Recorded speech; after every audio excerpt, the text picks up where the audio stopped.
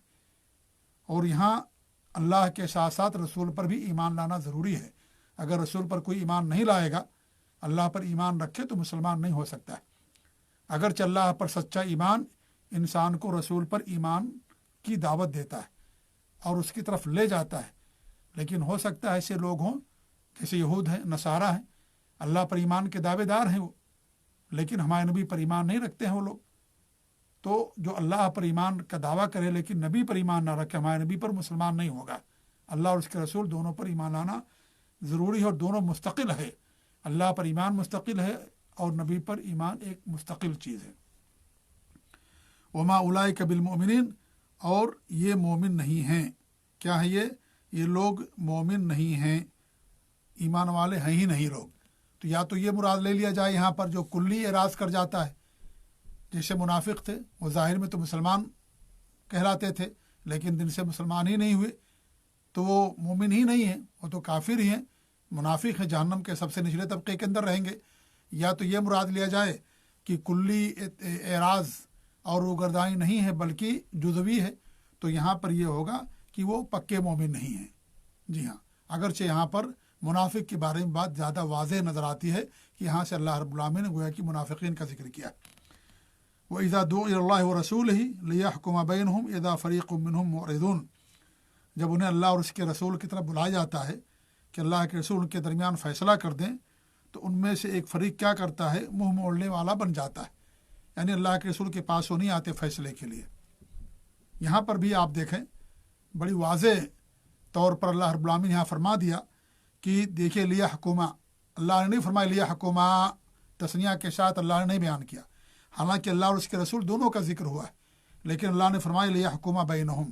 تو یہاں پر جو ضمیر ہے مفرد کی وہ ہمارے نبی کی طرف لوٹتی ہے۔ مطلب یہ ہوا کہ اللہ کے رسول فیصلہ کرتے ہیں، کیونکہ اللہ کا فیصلہ کون سنائے گا، اللہ کا فیصلہ دنیا میں کون پہنچائے گا لوگوں تک، اللہ کے حکام کو کون پہنچائے گا، نبی نے پہنچایا۔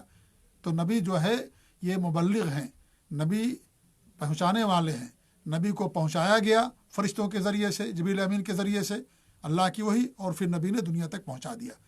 تو نبی کے فیصلے کو ماننا ضروری، نبی کا فیصلہ اللہ کا فیصلہ، نبی کا فیصلہ اللہ کا فیصلہ، نبی کی اطاعت اللہ کی اطاعت، نبی کی نافرمانی اللہ کی نافرمانی۔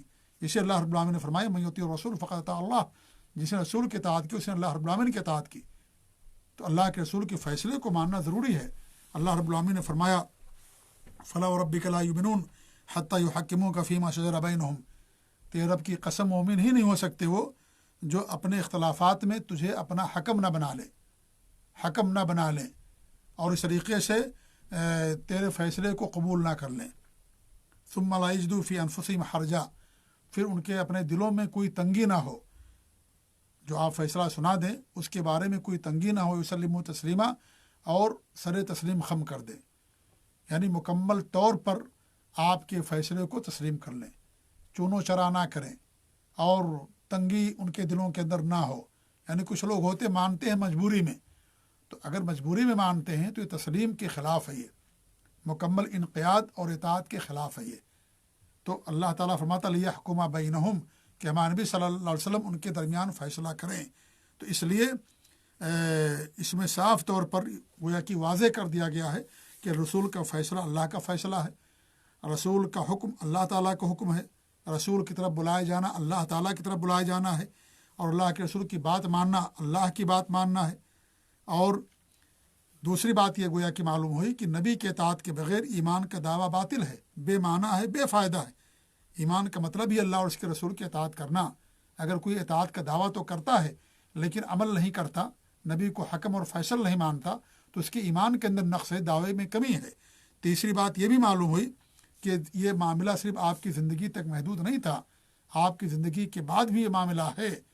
جب آپ زندہ تھے تو لوگ آپ کے پاس آتے تھے، لیکن جب آپ کی وفات ہو گئی تو آپ کی حدیثیں موجود ہیں، آپ کے کا کلام موجود ہے، اللہ کا فرمان قرآن موجود ہے، نبی کی حدیثیں موجود ہیں، سنتیں موجود ہیں، ان کی طرف انسان رجوع کرے گا۔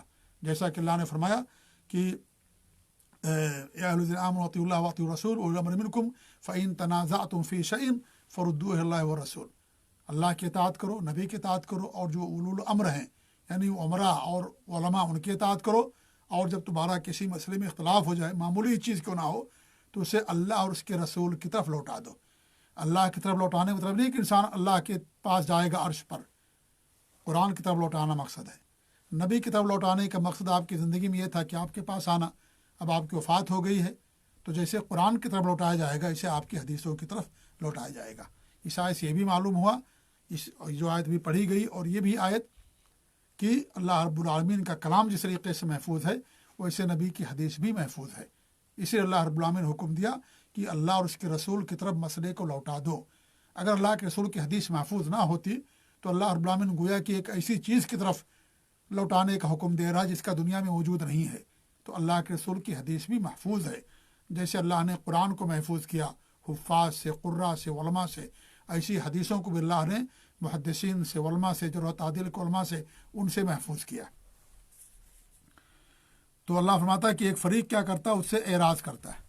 جیسے اللہ نے دوسرے کے فرمایا وَإِذَا قِيلَ لَهُمْ تَعَالَوْا إِلَىٰ مَا أَنزَلَ اللَّهُ، جب ان سے کہا جاتا ہے کہ جو اللہ نے نازل کیا ہے اس کی طرف آؤ، وَإِلَى الرَّسُولِ، اور رسول کے پاس آؤ، رَأَيْتَ الْمُنَافِقِينَ يَصُدُّونَ عَنْكَ صُدُودًا، تو آپ دیکھیں گے کہ منافق آپ سے بھاگتے ہیں.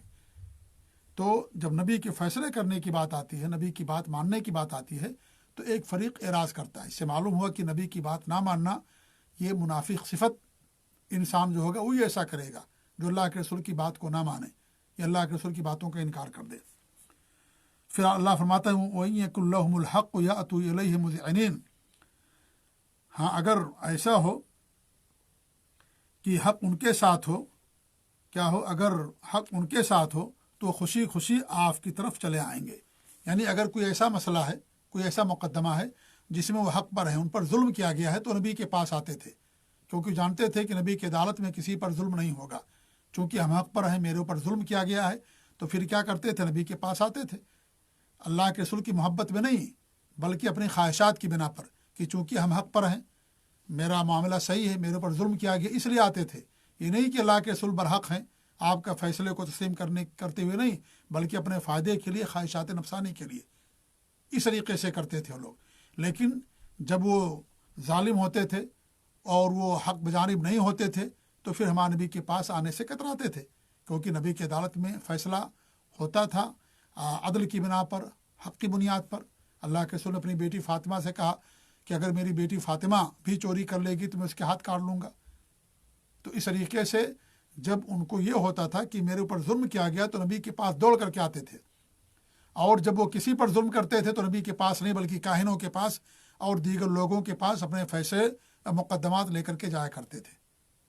تو اس میں بات معلوم ہوتی ہے کہ اگر آج بھی انسان اللہ کے رسول کی بات وہی مانے گا جو اس کے نفسانی خواہشات کے مطابق ہوگا، یا اس کی عقل کے مطابق ہوگا، یا اس کے مزاج اور سوچ کے مطابق ہوگا، یہ تو منافقوں کی صفت ہوگی. گویا کہ منافق بھی اسی کرتے تھے، اپنے نفسانی خواہشات کے مطابق آتے تھے نبی کے پاس، اور جب ان کے خلاف ہوتا تھا تو نہیں آتے تھے. تو اگر آج کا مسلمان بھی یہی کرتا ہے کہ جو اس کے عقل کے مطابق ہے، اس کے اپنی رائے کے مطابق ہے، اس کے اپنی خواہش کے مطابق ہے، وہی حدیث لیتا ہے اور باقی حدیثوں کو چھوڑ دیتا ہے، تو یہی حرکت ہوگی جو منافق کیا کرتے تھے. نعوذ باللہ من ذالک. افی قلوبہم مرض، کیا ان کے دلوں کے اندر جو ہے بیماری ہے، یعنی نفاق کی بیماری ہے. ام ارتابوا، یہ لوگ شک اور شبہے میں پڑے ہوئے ہیں.